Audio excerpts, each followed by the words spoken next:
Hey up and welcome to this week's Shimmy TV vehicle review. This week we're taking a look at the Ducati Monster 1200. Let's see what she's like close up. So the Monster 1200 has got bags and bags of power. I mean, this is the base model, so it's not the S or the R, but it still boasts a massive 135 horsepower and 87 foot-pounds of torque. So yeah, it's got loads and loads of power to play with. Another thing as well is it's got 3 different rider modes. It's got touring, urban, and it's got sport.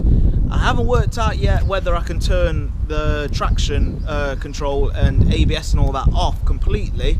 I was scrolling through the menu and I couldn't really work it out, so hopefully before the end of the day I'm going to work out exactly how to turn all of that off, so we can have a bit of smoking fun with her. Right, so we're here. We're at Cadwell Park in Lincolnshire. Very pretty sunshine. And I'm on the Ducati Monster. Gonna test her out and see what she's like around track. I actually haven't ridden it yet, so yeah. But it's a nice, nice warm, well, fuck it out, lying. It's not warm at all. It's a nice dry day. It's freezing at the moment though. Yeah, gonna hook the cameras up now.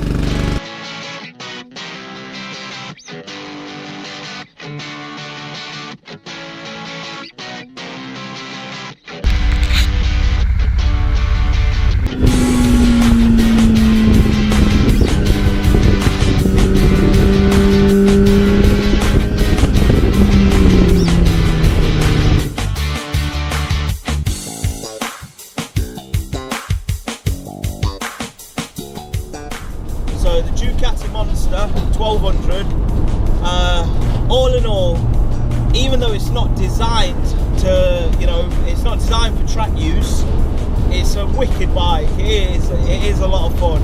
It is a bit of a handful, yeah, for a smaller guy like me, it feels big. I mean, everyone said the same thing. Like I did actually look tiny on it. It looked like the bike was riding itself. So I was really having to muscle it around, getting a bit of arm pump towards the end of the sessions if I got into a bit of a battle with someone.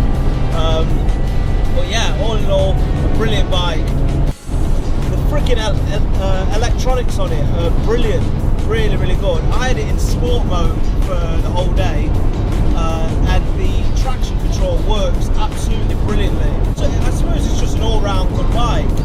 We're going to see what it's like on the road tomorrow. But yeah, on the track, it's good enough for anyone.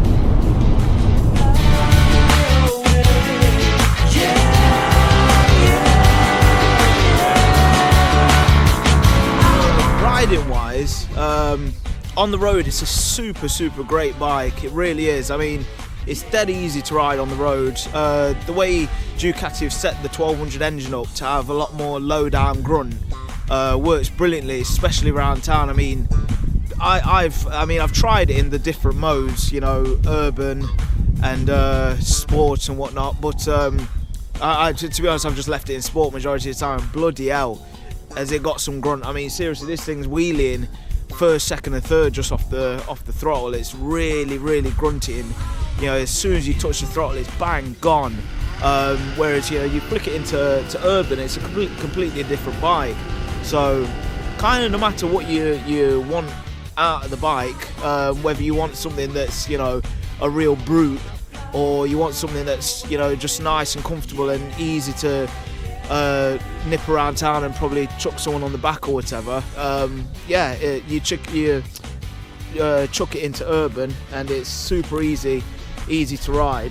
Riding it quick, it's not, it's not the heaviest bike out there, but it does feel quite, it doesn't feel as nimble, and it feels like you are riding quite a big bike. It's not as easy to chuck around bends and stuff as maybe some of its competitors, but it does feel very planted once it's in a corner. It's just flicking it from corner to corner. It's not as nimble, but I suppose it's not really what it's designed for. It's not designed for super fast A-road riding, and something like the the R model of the Monster would probably handle, you know, that sort of ride a lot better, especially with the lighter wheels. It'll probably turn a lot faster as well. It's a super comfortable bike to ride as well. The riding position is just perfect. You know, you're not hunched over at all. You're not, you know, you're not too upright and you're not too hunched over. The footrests are in a perfect position. The height of the Monster is ideal for someone like me because it's not too high. You know, I've ridden a few bikes just recently and I'm constantly on my tiptoes on one foot with it, but with the Monster I seem to be able to get at least both big toes down on either side. So yeah, really good bike. And another thing as well is it is just a fantastic looking bike. I mean, that's one thing that, you know, you can always say about Ducati, is that they make absolutely gorgeous works of art. The 1200 engine on the Monster is an absolute gem. It really is. I mean, fantastic power, and loads of power, loads of torque, loads of grunt.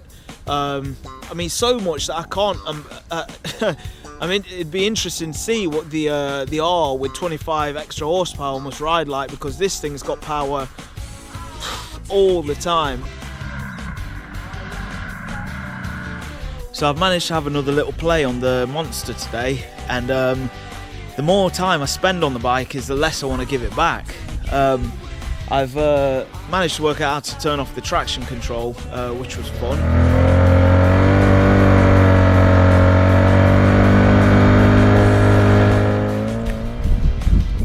The only real fault I can give the Monster is with the display. As beautiful as it is, with a little bit of sunlight, it makes it really hard to see or read. So all in all, the Monster 1200 is an absolutely brilliant bike.